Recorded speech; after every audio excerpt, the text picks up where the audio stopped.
ngày ní nhung cho một bài hai pi cùng rồng xa nào bỏ nhóm thành anh mình đất cùng rồng nước mình mua tha mình cho mình đồ một thao sờ bạc máyแต่ตอนจมูกนึงอนุมันดันมาย้อมก็ย้อมศึกษาแต่ละภายใน parametric design จังในปีใดย้อมจับรามทัวร์ซานานั่นก็ย้อมเธอทัวร์ในขนมการ research นั่นแต่ตอนจมูกนะ parametric design นั่นเขาสู้ท่าตา parametric design นั่นเฉย parametric design นั่นคือวิธีแต่ตอนจมูกนั่งการ design ไอ้แต่ย้อมเผยแต่ละการวิธีโดยเฉพาะ code โดยเฉพาะไอ้จังนำไป design ជាទម្រង់អាគារនឹងហើយ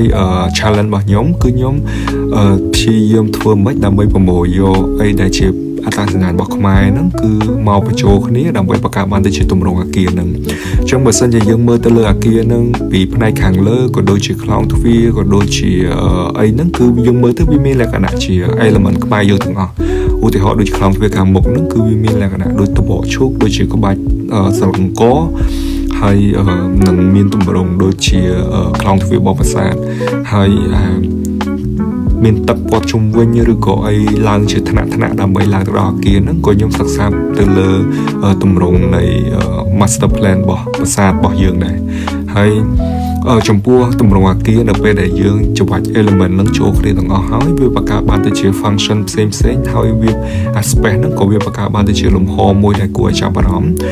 ហើយប៉ុន្តែគាត់ថាភាពស្មុគស្មាញនៃអាគារហ្នឹងក៏ខ្ញុំសិក្សាទៅលើ structure បែបសាមញ្ញ simple ដែរអញ្ចឹង structure វាហ្នឹងគឺជាប្រភេទ structure ទៅសធ្នឹមធម្មតាទេគម្រោងសាណាហ្នឹងក៏ខ្ញុំធ្វើនៅឆ្នាំ2022ដោយសារខ្ញុំចប់សាណាចុងឆ្នាំ2022ហើយរយៈពេលដែលខ្ញុំទៅឡើង 3D ផងខ្ញុំទៅសេសភៅផងខ្ញុំអីផងហ្នឹងគឺវាមានរយៈពេលយ៉ាងខ្លីដែរអញ្ចឹងវាធ្វើឲ្យ 3D ហ្នឹងគឺវាមិន 100% complete ទេបានន័យថា detail ខាងក្នុងឬក៏អីហ្នឹងគឺខ្ញុំអត់បានធ្វើបញ្ចប់ទេគ្រាន់តែថាទម្រង់ខាងក្រៅគឺយើងអាចមើលបានហើយនឹងខាងក្នុងហ្នឹងក៏យើងអាចឃើញពី space ពីអីខាងក្នុងថាតើការយកពលឺខាងចូលទៅខាងក្នុងហើយវាមានខ្យល់ចូលចរន្តខ្យល់ចូលអាគារហ្នឹងរបៀបមិនអីមិនគឺយើងអាចមើលទៅតាមទម្រង់ 3D របស់ខ្ញុំហ្នឹងបានប៉ុន្តែថាបើភាព detail មកគឺអត់មានទេ